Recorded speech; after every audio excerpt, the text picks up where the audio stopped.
우리는 지금 다니엘서를 보고 있는데, 지금 7장을 보고 있는데, 거기 동물들이 나와요. 짐승.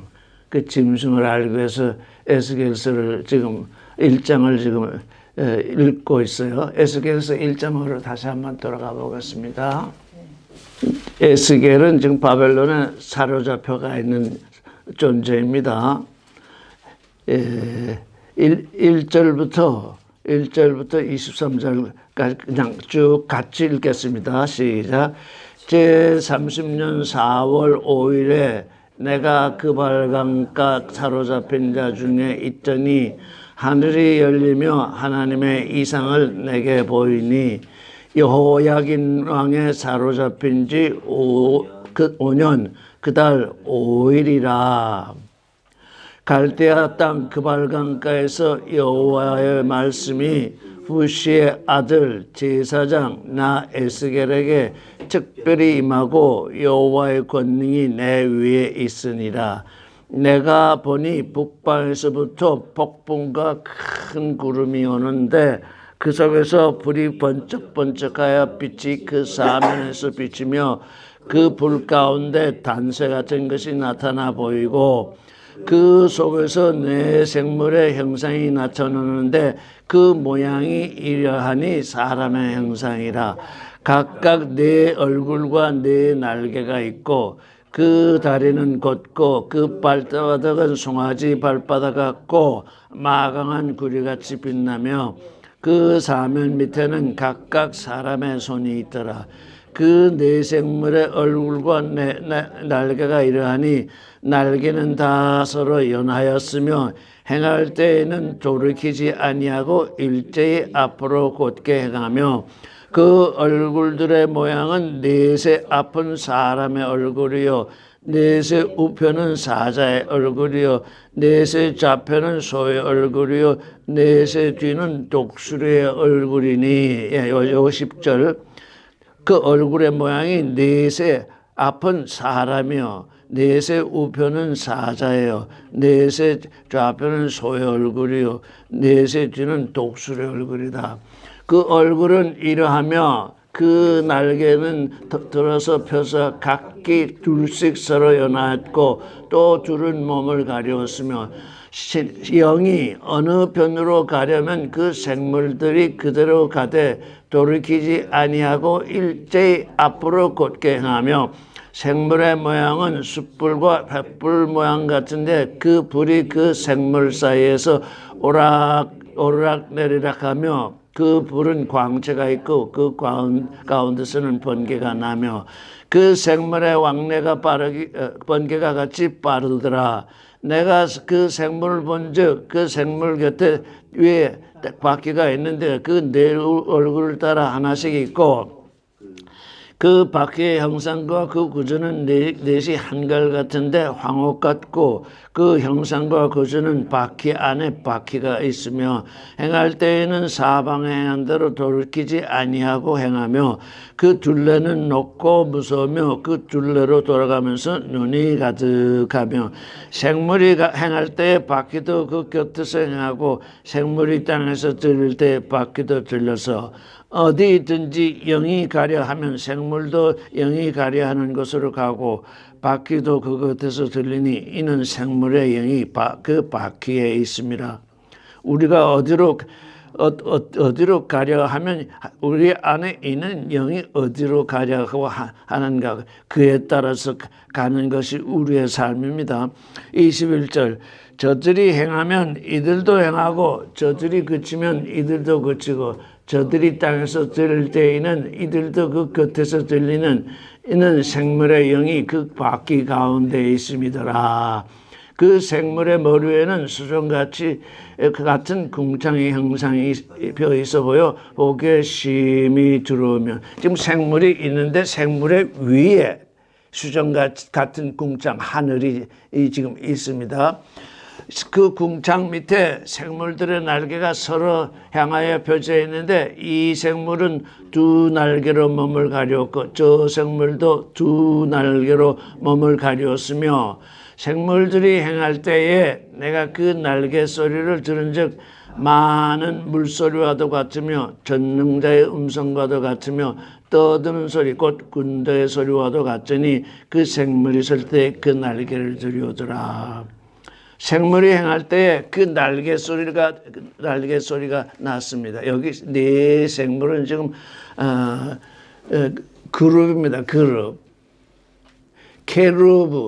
케루브의 복수가 케루빔인데 그룹. 그래서 이 그룹의 뜻이 무엇일까 하고 찾아봤는데 실제 히브리어에서는 뜻이 명확하지 않게 나와 있어요. 그런데 에스겔서를 보다가 내가 하나님의 마음 같은 채 두로에 대해서 지금 심판을 하시는데 내가 하나님의 마음 같은 채 하는데 케레브 엘롬이 되어 있더라고. 그룹은 케레브에서 나왔구나. 하나님의 마음과 같은 채 하는 주로가 있고 하나님의 마음과 같은 하나님의 아들이 있습니다. 여기 둘로 나뉘거든요.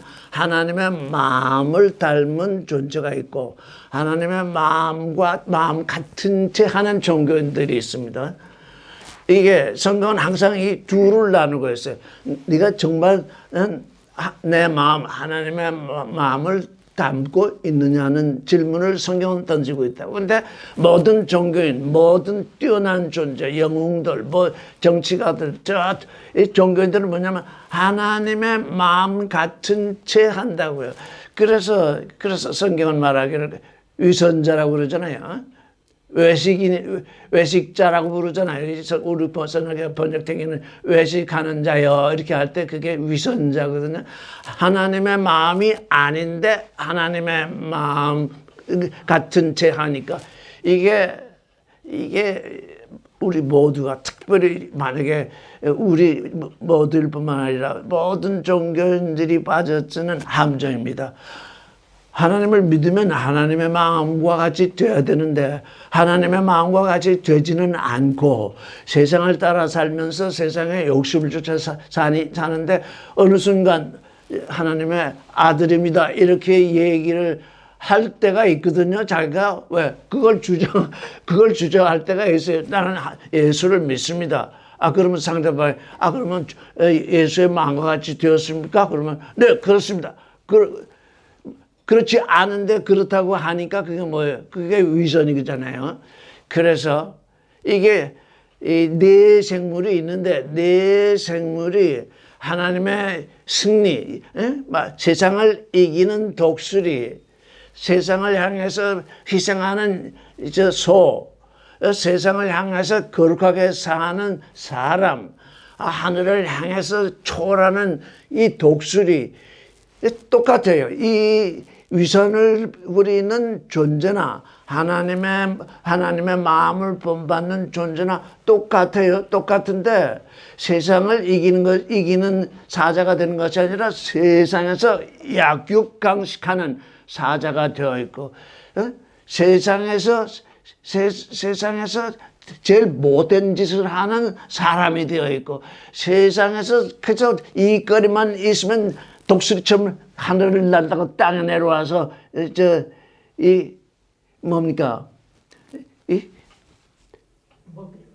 다른 동물들을 죽은 동물들을 삼켜버리는 존재가 있고 소처럼 사람들에게 꼭 커피 끼어가지고 가자는 대로 가는 존재. 내 스스로가 세상을 향해서 내 스스로가 사랑을 표시 못하고 그저 죽을 때든지 살 때든지 알지 못하고 그냥 끌려가는 존재.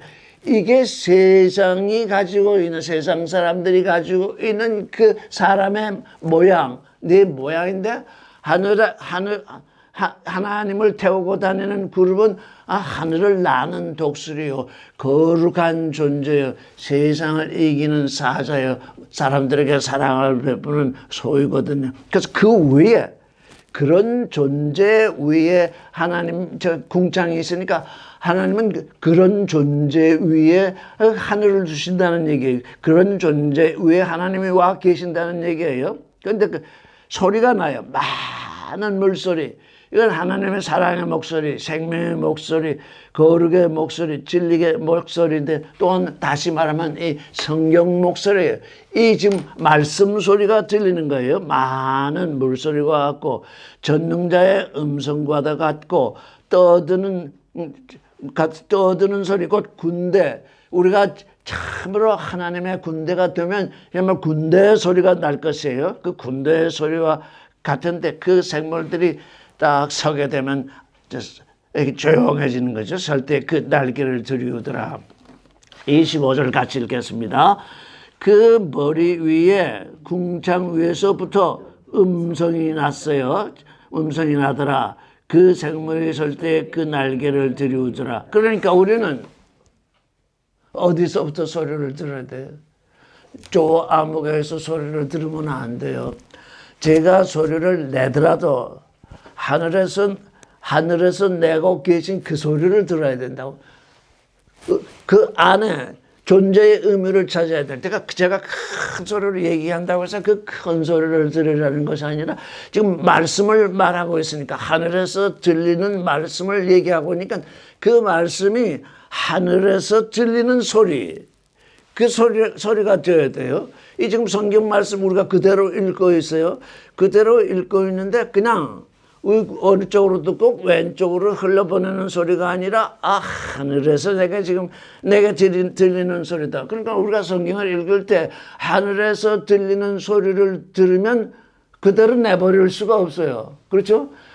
내가 내 가슴 속에서 하늘에서 내게 지금 하나님이 들려주는 목소리다, 소리다 라고 내 가슴이 그걸 받으면 그걸 내버릴 수가 없다고. 왜? 내 안에 씨가 떨어져서 하나님의 아들의 싹이 나야 되거든요. 그래서 머리 위에 궁창, 내 머리에서 들리는 소리가 아니에요. 내 머리 위에 하나님이 계신 그 궁창 위에서부터 음성이 나는데 이게 전부 하나님께로부터 나온 음성이거든요. 그 소리를 하늘로부터 들리는 소리인 것을 내가 분별할 수 있어야 돼. 이게 세상에 있는 책하고 똑같이 읽으면 아무 소용이 없어요. 세상 책이 돼버려요.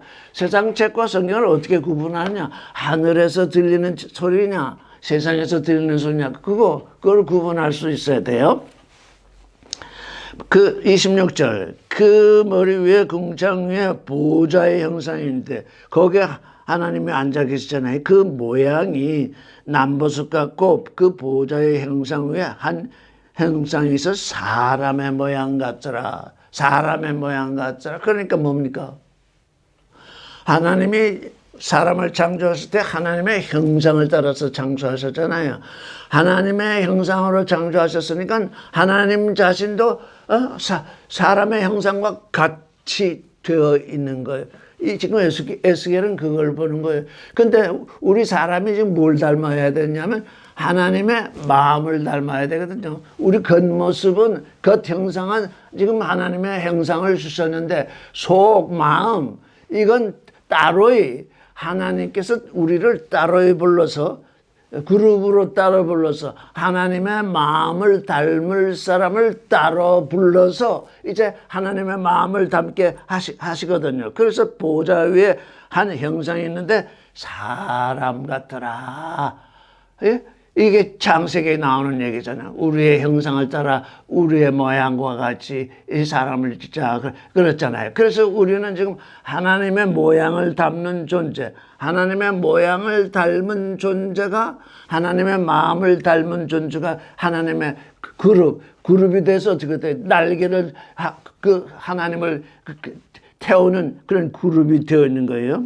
27절 내가 본즉 그 허리 이상의 모양은 단쇠 같아. 불이 큰 용광로에서 불이 이 쇠가 녹으면 그 안에 그냥 이 단쇠 같은 그 모습이죠. 그 속과 주위가 불과 같아요. 또 그 허리 이하의 모양도 불과 같아서 사면으로 광채가 나며 그랬어요. 우리에게서 광채가 나야 돼요. 사랑의 광채, 생명의 광채, 거룩의 광채, 진리의 광채가 나와야 돼요. 이걸 꼭 입으로 말한다고 해서 나오는 게 아니라 우리 스스로가 우리에게서 그게 그냥 우리의 모든 삶의 행태에서 저분 정말 예수를 믿는 사람이구나 하는 것이 그 삶 속에서 그대로 그게 드러나야 돼요. 꼭 얘기한다고 해서 되는 것이 아니라 광채가 난대요. 그다음에 그 사면 광채의 모양은 비 오는 날 구름에 있는 무지개 같으니, 비 오는 날 비가 주룩주룩 내려요. 비가 주룩주룩 내려서 사람들은 그 비를 빼서 다 도망을 가는데 그리스도를 믿는 존재, 하나님의 아들들은 무지개처럼 빛나고 있어요. 이 세상의 혼란 속에서 세상에 지금 어떻게 해야 될까, 어디로 갈까, 이리 할까, 저리 할까 알 수 없는 그때 무지개처럼 딱 이렇게 빛을 비추고 있다고요. 이거는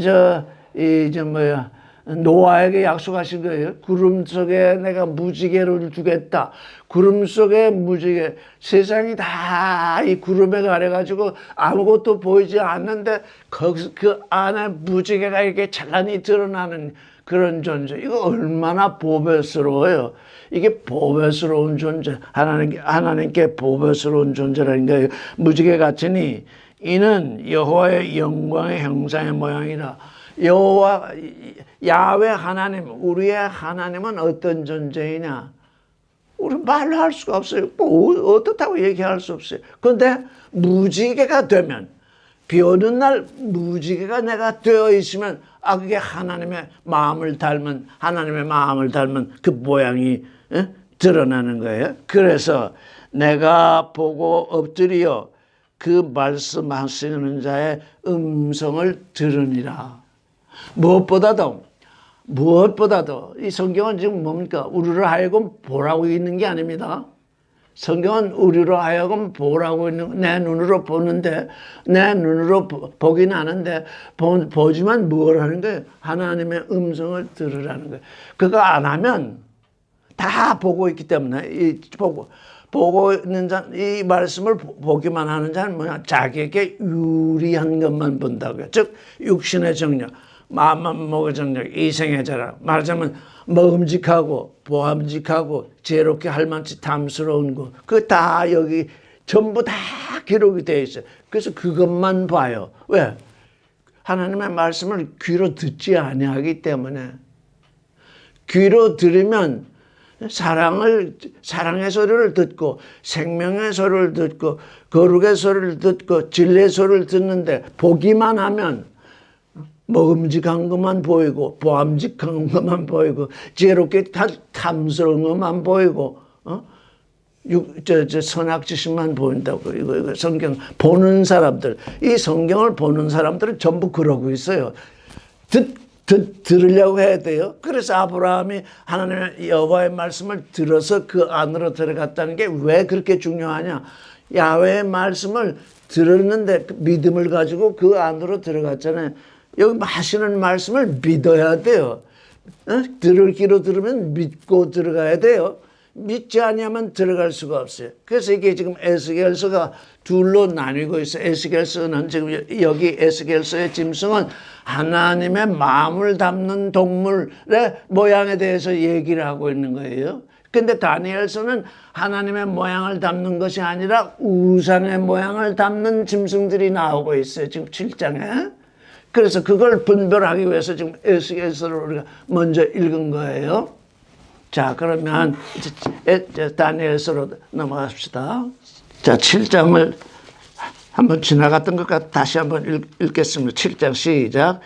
바벨론 벨사살 원년에 다니엘이 그 침상에서 꿈을 꾸며 내 속으로 이상을 받고 그 꿈을 기록하며 그 대략의 일을 진술하니라. 지금 다니엘이 어디서 꿈을 꿨어요? 침상에서 꿈을 꿨어요. 언제요? 벨사살 원년에 꿈을 꿨어요. 어디에서 어디에서 이제 계시를 받았다고요? 머릿속으로 받았어요. 그러면 이건 아직 뭐가 안 된 거예요? 마음에 떨어지지 않은 거야 아직. 지금 이 7장의 계시는 머릿속으로 받았지 내 마음으로 떨어지지 않았다고요. 지금 7장까지가 어떻게 되어 있냐면 이제 아람어로 되어 있어요. 1장이 히브리어고 2장, 3장, 4장, 5장, 6장, 7장이 아람어로 되어 있고 8장부터 12장까지 히브리어로 되어 있어요. 즉 아람어로 기록이 되어 있다는 건 뭐예요? 아직 머리로 받았지 마음으로 받지 못했다는 거예요. 아직 밤에 받았지 육신으로 받았지 영으로 받지 못했다는 거예요. 흑암 속에서 받았지 광명 속에서 받지 못했다는 그거예요. 지금 다니엘도 지금 이 이상을 받긴 받았으나 마음속에 지금 이게 확실하게 떨어진 게 아니에요. 이거를 그래서 이 7장까지가 뭐냐? 아람어, 이 히브리어, 마지막 하나님을 섬기는 사람들의 언어가 아닌 아람어로 기록된 이유가 바로 그거예요. 그래서 7장까지 1장은 히브리어고 2장부터 7장까지가 아람어고 그 다음이 히브리어예요. 그래서 왕 벨사살 원년에 다니엘이 침상에 들어갔다는 건 잠잔다는 거잖아요. 눈을 뜨고 있다는 것이 아니라 잠잘 때 왔다는 거예요. 그게 흑암이라는 거예요. 꿈속에 왔다는 거예요. 아직 이렇게 멀쩡한 눈으로 보지 못했다는 거예요. 뇌 속으로 받았다. 이렇게 이게 아주 극히 잘 드러나고 있잖아요. 그 침상에서, 꿈속에서, 뇌 속에서 이상을 받은 거예요. 이제 나 되면 내 마음속에서 일어나게 되는데 이제 이 이상을 받았어요. 근데 그 꿈을 기록하며 그 일의 대략을 진술하니라 그랬어요. 2절을 보겠어요. 다 같이 읽겠어요. 다니엘이 진술하여 가로되 내가 밤에 이상을 보았는데 하늘에 네 바람이 큰 바다로 몰려 불더니 3절 큰 짐승 넷이 바다에서 나왔는데 그 모양이 각각 다르니 그랬습니다. 내가 밤에 이상을 보았는데 그러니까 밤에 봤어요. 육신의 첫사람의 일은 어느 때 일이겠어요?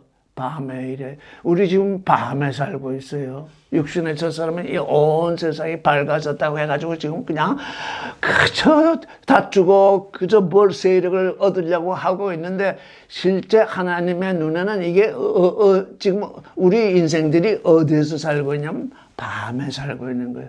낮에 살고 있는 것이 아니에요. 그러니까 밤에 이상이 왔으니까 이제 낮으로 넘어가야 되는 거예요. 그래서 밤에 큰 이상을 봤는데 밤에는 어떤 일이 일어나느냐? 하늘의 네 바람이 큰 바다로 몰려들어요.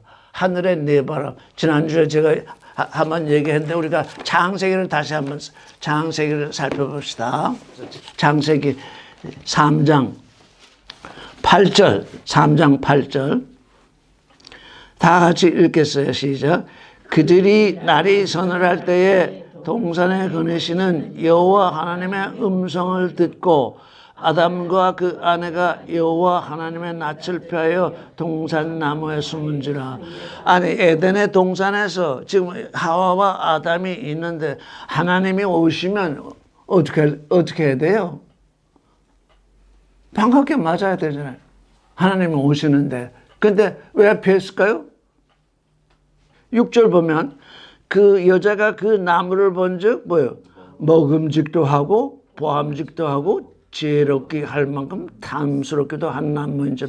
먹음직하다는 게 육신의 정욕이요, 보암직하다는 게 안목의 정욕이요, 지혜롭게 할 만큼 탐스럽기도 한 나무라는 것이 이생의 자랑. 이게 지금 이 성경은 창세기부터 요한계시록까지 이 세 가지에 대해서 말하고 있어요. 육신의 정욕, 안목의 정욕, 이생의 자랑, 선악지식. 이 네 가지예요. 그래도 먹었대요. 먹었더니 어떻게 됐어요? 그들의 눈이 밝아 자기들의 몸은 벗은 줄 알고 무화과 나무를 입어 치마를 하였더라. 그래 치마를 한 후에 그냥 있었는데 날이 서늘할 때 이게 잘못 번역이 된 거예요. 그날의 바람을 향하여 이렇게 번역이 돼요. 그날의 바람. 그날의 바람이 뭘까요? 조금 전에 우리 네 바람을 얘기했는데 그날의 바람. 육신의 정욕의 바람, 안목의 정욕의 바람, 이생의 정욕의 바람, 하나님 선악을 아는 하나님처럼 되겠다고 하는 선악 지식의 바람. 이 네 바람. 이 네 바람이 불고 있었어요. 이 네 바람. 그러니까 지금 다니엘서에서 지금 하늘에 어떻게 되어 있지? 다니엘서 어떻게 되어 있어요? 하늘에 네 바람이 큰 바다로 몰려 불더니 그랬어요. 그래서 이게 뭐냐? 우리 마음은 땅인 동시에 하늘이에요. 우리 마음에 하나님이 와 계시면 하늘이 돼요. 우리 마음에 사탄이 와 있으면 땅이에요. 그래서 하늘의 네 바람, 에덴 동산이 어디예요? 하나님이 주신 동산이잖아요. 하나님이 주신 마음 땅이잖아요. 지금 하나님이 아담과 하와 자신이 에덴의 동산과 같아요. 우리가 그걸 늘 인식하고 있어야 돼. 나는 하나님의 동산이다. 하나님의 동산이니까 하나님의 동산에 하나님의 말씀의 씨를 뿌려야 된다.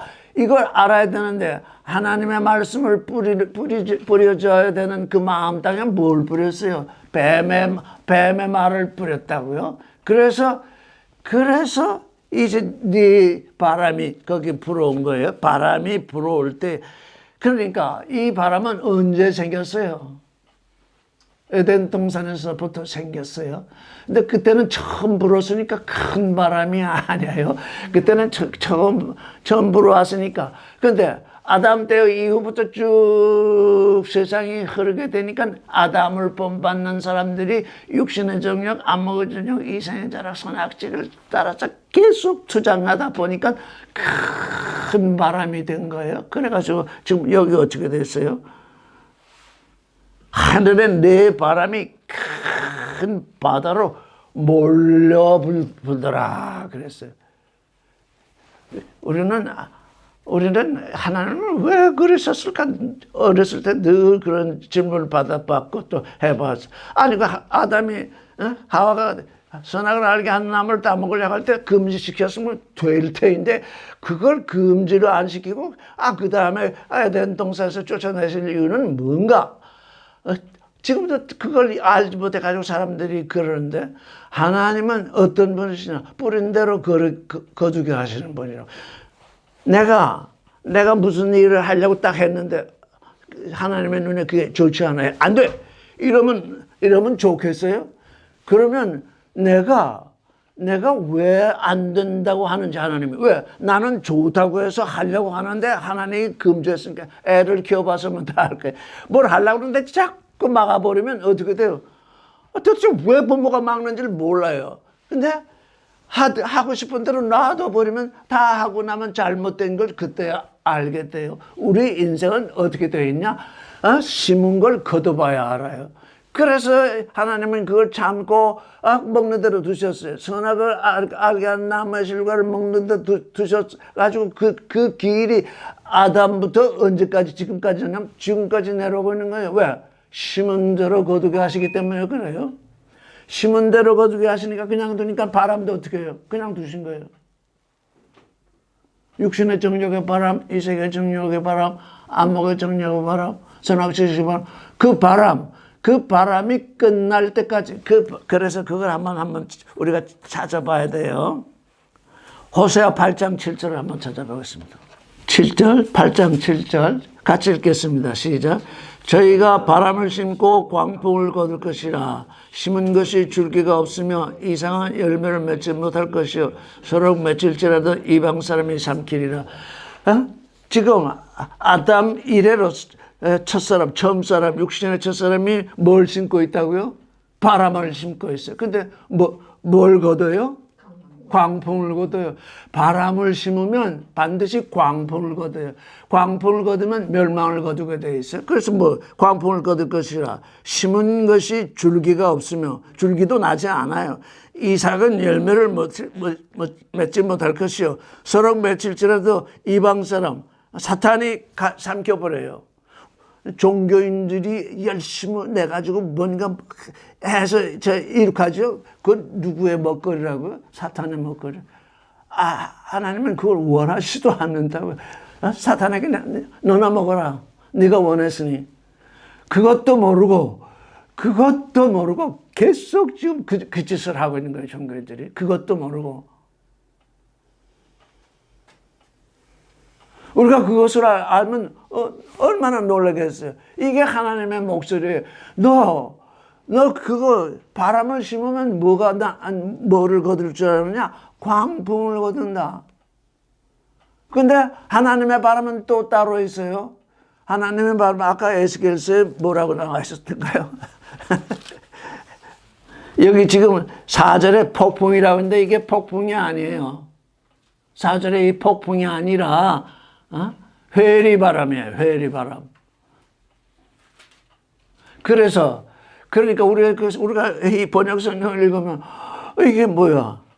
폭풍은 뭐고 또 여기 지금 이 호세에서 나온 광풍은 뭐 도무지 알 수가 없잖아요. 근데 원어에는 아주 완전히 구별되어 있는 말씀이거든요. 그러니까 그래서 원어를 좀 살펴볼 필요가 있는 거예요. 이 광풍은 진짜 광풍이에요. 근데 하나님이 부시는 바람은 회리바람이에요. 회리바람은 어떤 때 불었냐면 엘리야가 회리바람을 통해서 하늘로 올라갔어요. 이렇게 하나님은 하나님의 아들들을 회리바람을 통해서 이렇게 들어가신다고요. 이 광풍은 그냥 무너뜨려. 수파. 광풍은 수파라고 그러고, 회리바람은 사르라고 그러는데, 그러니까 이게 성경을 번역하는 사람들이 똑같은 단어가 나오면 적어도 똑같은 말로 번역을 해야 되는데, 여기선 폭풍, 저기선 광풍, 여기선 또 뭐 다른, 이렇게 그냥, 이게 뭐겠어요? 이게 언어의 혼잡이에요? 이게 언어의 혼잡. 읽는 사람 도무지 알 수가 없어요. 그러니까 성경을 어떻게 해요? 그 한 번 읽으면 될 성경은 이 번역 성경도 읽고 또 원문 성경도 읽어야 돼요. 왜? 우리는 원래 원어를 모르는 사람이니까 원어가 제대로 번역되어 있으면 번역 성경만 읽어도 되는데 이게 정말 그런가 하고서 또 읽어보니까 또 아니더라고요. 이게 언어의 혼란이 이렇게 일어나고 있어요. 하나님은 우리에게 회리바람으로 오신다고요. 북쪽으로부터 회리바람으로. 그러니까 지금 어떻게 됐어요? 회리바람으로 오시는데 우리가 바람을 싣고 뭘 거둔다고요? 광풍을 거둬요. 그래서 온 세상에 광풍을 거둬요. 그래서 이게 존재적으로 실제 우리 눈에 광풍이 부는 게 보이는데 여러분 보고 있어요? 실제 우리 육신의 눈에 불어오는 광풍. 못 보지요. 응? 못 보고 있죠. 그냥 생각만 그냥 이제 세계로 난리가 전쟁만 일어나고 있구나 이거 생각하고. 여러분 이제 보게 해줄게요. 요즘 기상변화라는 게 있죠. 네. 기상변화가 생겨서 뭐가 와요? 태풍이 오잖아요. 그래가지고 홍수가 계속 몰아치고 있죠. 그건 뭐 때문에 불어오는 거구나. 바람을 심었기 때문에. 욕심에 바람을 심었는데 요즘 이 세상 사람들도 그걸 다 알고 있잖아요.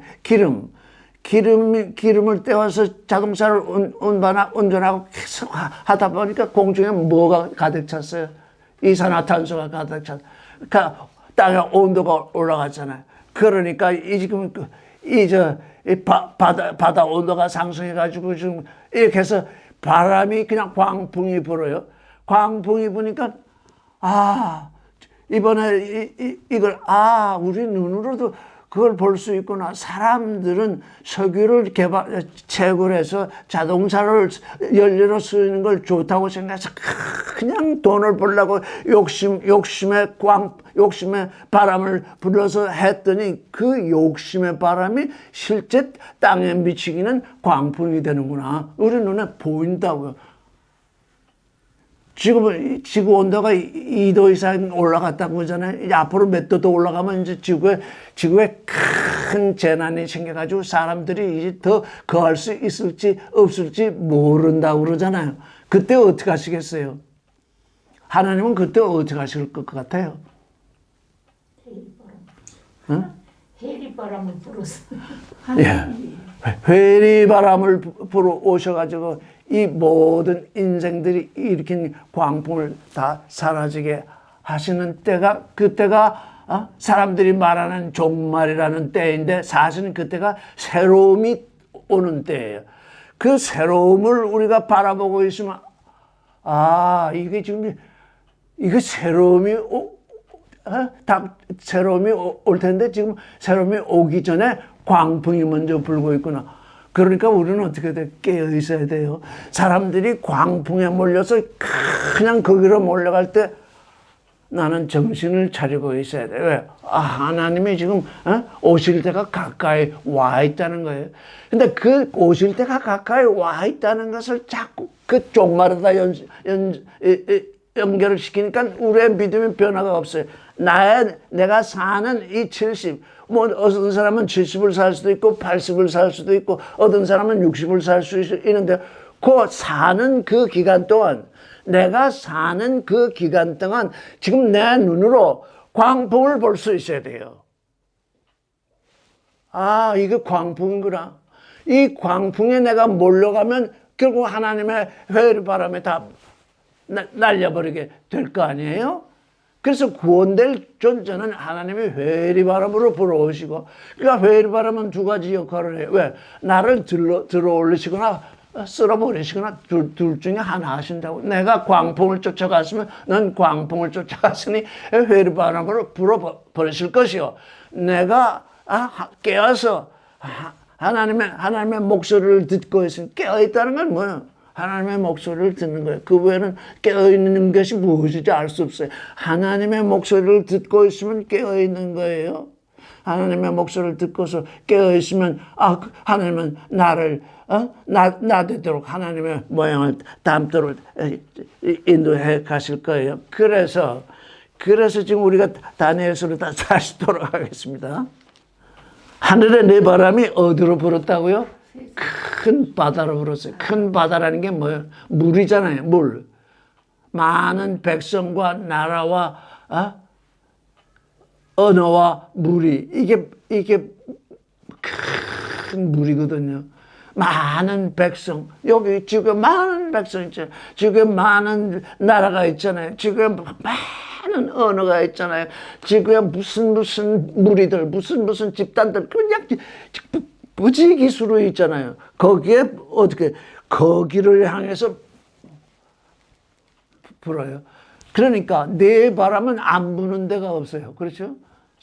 백성에게, 나라에게, 언어에게, 집단에게 그냥 그 네 바람, 육신의 정력. 먹을 거 없나? 먹음직한 거 없나? 보암직한 거 없나? 좀 탐나는 거 없나? 사람 육신에 저 사람 그거 외에 뭐 더 살아요? 그거 외에는 사는 게 없어요. 우리 다 그것 때문에 살거든요. 그런데 하나님께 불러냄을 받은 존재는 그게 아니다. 그거는 전혀 다른 것. 하나님의 사랑이 있고 생명이 있고 거룩이 있고 진리가 있다. 우리는 거기에 굳게 서서 하나님이 나를 부르셨으니 하나님의 말씀 속으로 내가 들어가겠다. 이렇게 달라져야 돼. 그게 하나님을 담는, 하나님의 모양을 담는 그 일이에요. 그러니까 이게 뭐예요? 에덴의 동산에서 미미하게 불어왔던 바람이 지금 몇천 년을 흐르다 보니까 뭐예요? 광풍이 됐어요. 저기서 막 불어제끼는데 사람들이 그 바람이라는 건 뭐예요? 사람을 몰아가잖아요. 그게 또 다른 말로 하면 나의 에너지, 이 첫사람의 에너지예요. 육신의 정력, 안목의 정력, 이생의 전학, 선악지수 이거 없으면 사람은 살 수가 없어요. 식물인가요? 내가 어떻게 식물이 인간이 되겠나 하면서 사람들이 살고 있어요. 그거 없이도 사는 게 사랑이요, 생명이요, 거룩이요, 진리거든요. 그거 다 떼버리면 더욱더 잘 살 수 있는 게 바로 그거거든요. 그렇게 나누게 되는 것이 지금 우리 하나님께 불러냄을 받은 그리스도 안으로 들어온 존재의 일입니다.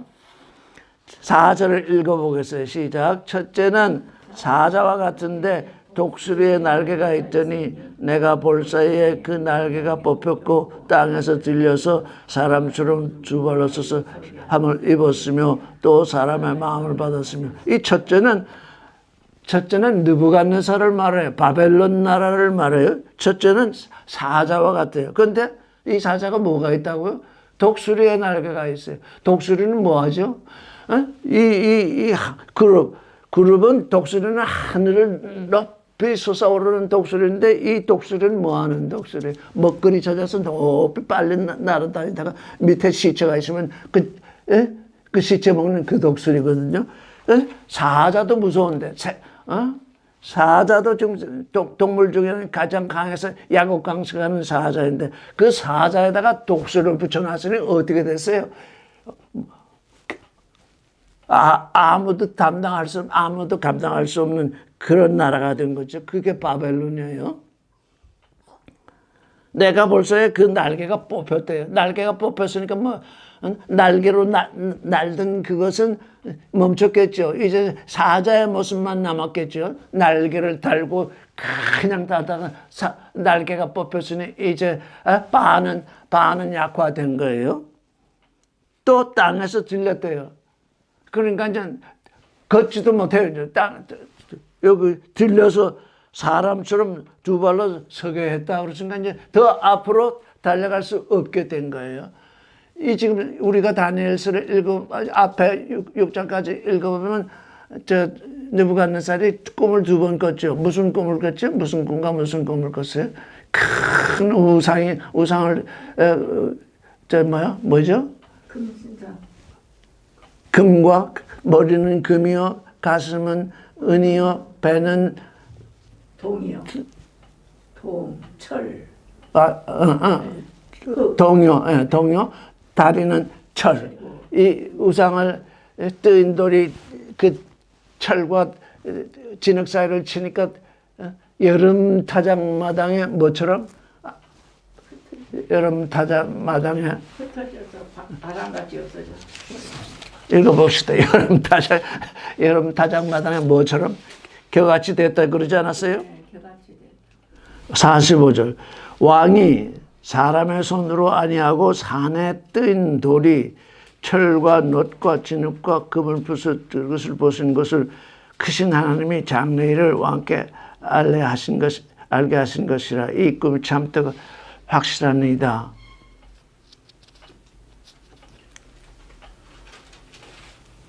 33절. 34절. 왕이 보신즉 사람의 손으로 하지 아니하고 뜨인 돌이 신상의 철과 발을 쳐서 부서뜨리며 때에 철과 진흙과 놋과 은과 금이 부서져서 여름 타작마당에 겨같이 되어 바람에 불려 간 곳이 없었다 그러잖아요. 여름 타작마당에 겨같이 되었다. 그 꿈이 하나고 또 다른 꿈은요. 금신상을 만든 거죠. 금신상을 만들어 놓고 다 거기에 절을 하고 그랬죠. 그럴 때 누가 절 안 했죠? 절하지 않은 세 사람이 누구죠? 사드락과 메삭과 아벳느고 절하지 않았죠. 자기 목숨을 내걸고 절하지 않았어요. 지난번에 우리 그런 질문이 있었죠. 예? 접근하고 상대했을 때 총을 쏘아야 되느냐 말아야 되느냐. 우상하게 절하지 않으면 죽일 거다. 그럴 때 어떻게 할 거예요? 다 무슨 모든 사람이 다 절하는데 사드락과 메삭과 아벳노고만 절을 안 해서 큰 풀무불에 집어 넣었는데 거기서 살아났잖아요. 그건 뭐예요? 그건 그들의 믿음이 그와 같았다는 거예요. 믿음이 없이 절을 안 했으면 들어가기도 전에 다 죽었을 거예요. 그 7배나 보통의 그때보다도 7배나 더한 그 불무불에 던지었는데 세 사람이 아니라 네 사람이 걸었다고 그러잖아요. 거기에서 그들의 네 번째 모양이 하나님의 신들의 아들과 같다 그랬잖아요. 즉 사드락과 메삭과 아벳노고는 신들의 아들이었다는 거예요. 다른 게 아니에요. 이 믿음. 하나님의 말씀이 내 안에 들어와서 믿어져서 나 외에는 우상이건 뭐건 절하지 말라 했으면 그렇습니다. 당신의 말씀이 옳습니다. 그래서 그걸로 나의 평생을 지나게 되면 내가 풀무불에 들어가도 나는 하나님의 아들이거든요. 하나님이 하나님의 아들인데 하나님 자신이 지금 우리가 이제 에스겔서를 읽으면 불인데 불이 불 속으로 들어갔다고 해서 그게 상함을 당할까요? 우리 하나님 자신이 불이거든요. 불이 불 속에 들어갔는데 뭐 어떻게 되겠어요? 이게 이래서 우리가 그 믿음이라는 것이 얼마나 귀한 것인지 이 땅 위에서. 근데 이게 자꾸 우리가 계산을 하거든요. 육신의 편안함, 육신의 정욕, 안 먹을 정욕, 이생적 요거 우리가 항상 계산하고 지내기 때문에 믿음이라는 게 자꾸 뒤에 쳐져 있어요. 믿음이 나를 인도하지 못해요. 그래서 문제인 거예요. 두 발로 서게 됐대요. 그래서 두 꿈을 꾸고 우상을 만든 건 꿈이 아니었죠. 두 번째 꿈은 뭐냐면 일곱 대를 짐승처럼 지내게 되는 그런 꿈이었어요. 그래서 거기에 누가 그 해석을 했어요? 다니엘이 해석을 했잖아요. 느부갓네살은 복되다고 해야 되나요? 느부갓네살은 다른 네 짐승과는 달리 다니엘이 거기에 있어서 그 느부갓네살의 꿈을 해석을 해주고 하나님의 뜻을 알려줬음에도 불구하고 느부갓네살은 누구를 믿지 않았어요? 하나님을 믿지 않았어요.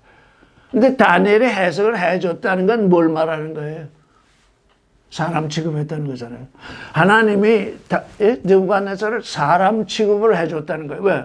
그 꿈으로 자꾸 나타내셔가지고 다니엘을 통해서 해석을 해줬잖아요. 그래서 여기 뭐라고 돼? 사람의 마음을 받았으며 사람의 마음을 받긴 받았으나 하나님의 마음을 본받지 않은 거예요. 모든 사람들이 이 느부갓네살을 본받기를 원하잖아요. 느부갓네살처럼 되기를 원하잖아요.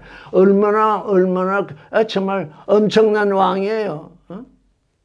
전부 그냥 온 세상을 지배하는 왕이 되고 싶은데 그 왕들은 하나님의 눈에 보기는 짐승인데 그나마 이 느부갓네살은 다니엘을 거기에 보내서 다니엘이 거기에 사로잡혀 가게 해서 꿈을 꾸게 하고 해석을 해주고 하게 된 이유가 뭐냐? 이스라엘이 거기에 사로잡혀 갔기 때문에 이스라엘이 바벨론에 사로잡혀가 있는 기간이 70년이었거든요. 여러분, 우리 나이가 70년이 우리가 사는 기간이에요. 80년을 살 수도 있겠죠. 그 이상 살 수도 있어요. 근데 70년, 이스라엘이 70년간 바벨론에 사로잡혀 가 있었는데 다니엘이 거기서 70년을 지내면서 이 느부갓네살의 꿈꾸는 꿈과 그의 일과 그의 행하는 이 일을 도와준 것은 뭡니까? 이스라엘로 하여금 70년을 거기서 지탱하도록 하나님이 도와주신 거라고요. 우리의 70년이 어떻게 돼 있어요? 우리의 70년 동안 하나님이 도와주신다고. 도와주시는데 느부갓네살처럼 사람의 마음은 가졌는데 하나님의 마음으로 넘어가지 못하면 70년으로 끝을 내는 거예요. 그 전에 갈 수도 있고. 그래서 이 부활의 믿음, 이 부활의 믿음, 다니엘도 부활의 믿음, 사드락과 메삭과 아벳느고도 부활의 믿음. 내가 육신으로 죽어도 좋습니다. 이 육신, 이거 그냥 휘장입니다. 우리 성경은 이 육신을 휘장이라고 그래요. 안에 뭐가 있어요? 안에 영이 있거든요. 하나님이 내게 주신 영인데 이 영이 영원히 살게 하는, 살려고 하면 이 육신, 이것 떠나는 걸 두려워하면 안 돼요. 이거 떠나면 들어야 돼. 그래서 바울은 육체와 함께 정과 욕심을 십자가에 못 박았다고 하는 건 뭐냐? 부활의 믿음을 가져라. 너는 이 땅에서 조금 남들보다 일찍 떠날 수도 있다. 왜? 부활의 믿음 때문에, 내가 하나님을 섬기는 일 때문에, 예수 그리스도를 믿는 그 믿음 때문에 내 육신을 세상에 내놓을 수는 있다. 그런데 너는 그 내놓는 그 일이 내 영을 살리는 일이다. 영원히 사는 일이다. 그게 영원히. 그게 우리 존재의 일이다. 그 얘기죠. 5절을 읽어보겠습니다. 같이 읽겠습니다. 시작. 다른 짐승 곧 둘째는 곰과 같은데 그것이 몸 한편을 들었고 그 입에 잇사에는 새 갈빗대가 물렸는데 그에게 말하는 자가 있어 이르기를 일어나서 많은 고기를 먹으라 그랬습니다. 곰이래요. 곰. 둘째는 하나님의 백성은 둘째는 송아지예요.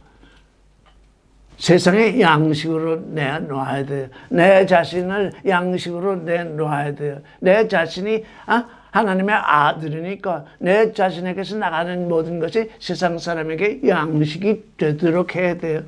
내 살과 피를 마시는 자는 영원한 생명을 가진다고 그랬잖아요. 예수께서 지금 왜 여기 지금 송아지가 되신 걸까요? 세상 사람들을 하나님의 아들이 되게 하기 위해서 십자가에 지신 거잖아요. 그래서 송아지가 되신 거잖아요. 그래서 어린 양이 되신 거잖아요. 근데 여기 보니까 지금 곰이래요. 피 흘리는 곰. 그래서 머리는 곧 뭡니까? 이 머리. 이게 지금 금이잖아요. 금은 것도 뭡니까? 사자잖아요. 지금 금과 사자가 지금 동격이잖아요. 우상에 있어서는 머리는 금이었는데 또 다른 측면에서 보면 사자라고 그러잖아요. 이 가슴은 뭐예요? 이 가슴은 은이라고 그러는데 여기 곰이라고 그러잖아요. 미련 곰등이라고 그러잖아요. 그냥 피 흘리기를 좋아해요. 그냥 사자보다는 못해요. 사자보다는 못하는데 힘은 사자보다도 셀 수 있어요. 근데 이게 메데파사라는 거예요. 이 둘째가 지금 두 번째 나타나는 이 곰이. 메데 사람은 북방 사람들인데 도무지 은이나 금이나 이런 거 귀하게 여지 않아요. 아주 험악해요. 아주 험악한 나라예요. 근데 어떻게 했다고요? 몸 한편을 들었대요. 그 입에 이스라엘은 뭐가 있대요? 갈빗대 세 개가 있대요. 이 갈빗대 세 개는 이제 바벨론과 리디아와 애굽, 이게 이제 바벨론이 망할 때 바벨론도 먹고 리디아도 먹고 애굽도 먹게 되는 그 일을 얘기하는 거예요. 그 이제 페르시아, 메데 파사라는 건 페르시아를 말해요. 메데와 파사가 하나로 엮여가지고 바벨론을 정복했거든요. 그래서 한 몸을 들었다. 한쪽이 뭐야? 한쪽이 우월하다 그러니. 곰인데 한쪽 몸을 들었는데 한편이 좀 더 우월하다. 메데와 파사가 있는데 파사가 우월하다. 그 파사가 뭘 먹겠느냐? 바벨론과 리디아와 애굽을 먹으라. 갈빗대. 먹으라니 얼마나 좋겠어요. 지금 갈빗대 뼈다만 먹는 것이 아니라 뭐라고 그랬어요? 많은 고기를 먹으라. 여러분, 많은 월급을 받으라. 많은 돈을 벌라. 많은 거 하라. 얼마나 눈이 휘둥그레져. 와, 사업체를 3개를 꾸리라.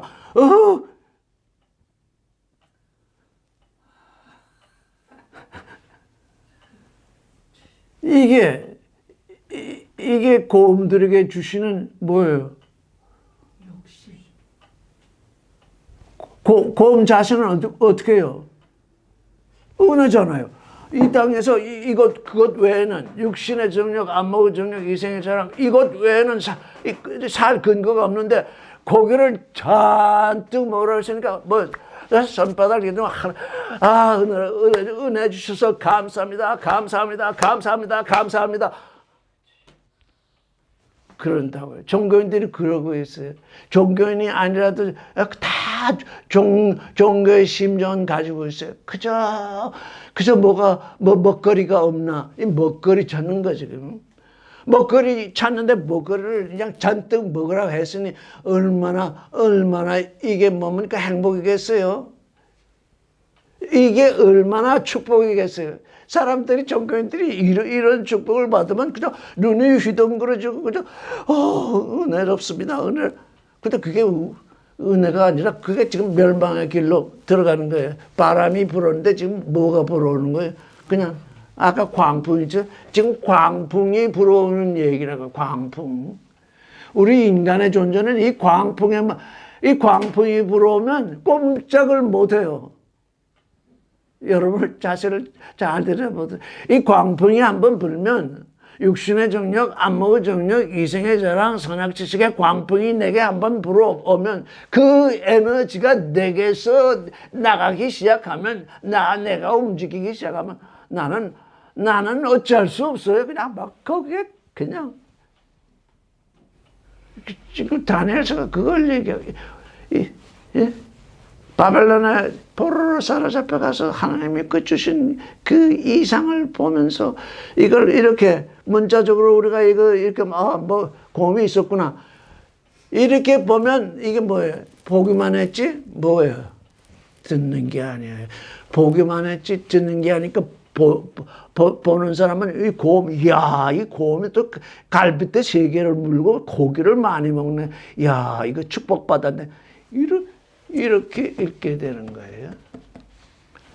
6절을 읽겠습니다. 시작. 그 후에 내가 또 본즉 다른 짐승 곧 표범과 같은 것이 있는데 그 등에는 새 날개 4이 있고 그 짐승에 또 머리 4이 있으며 또 권세를 받았으며 이거 얼마나 굉장한 축복입니까? 그런데 그게 아니잖아요. 표범 아주 동물 중에서 가장 빠르잖아요. 표범인데 근데 또 새 날개가 또 4이 붙었어요. 그거 얼마나 더 빠르겠어요.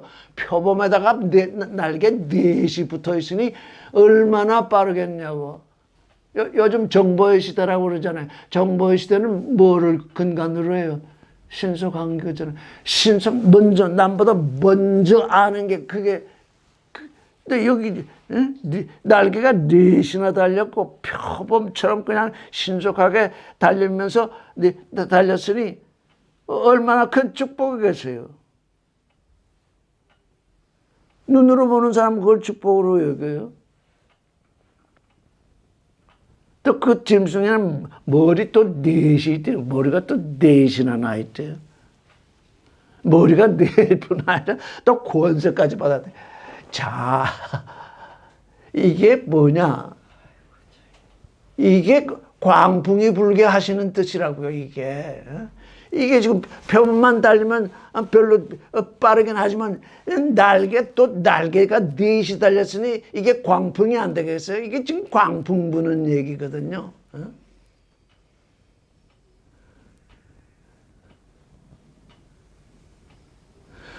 부자에게 더 부자 되게 하고 하는 게 뭐예요? 그 부익부 빈익빈이라는 얘기를 사람들이 하는데 부자가 더 부자가 되게 되는 그 일이 그게 축복이겠어요?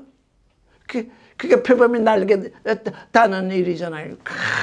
그냥 날개를 달고서 달려나가게 되잖아요. 넷째 짐승까지 할 때 읽고 끝나겠습니다. 7절.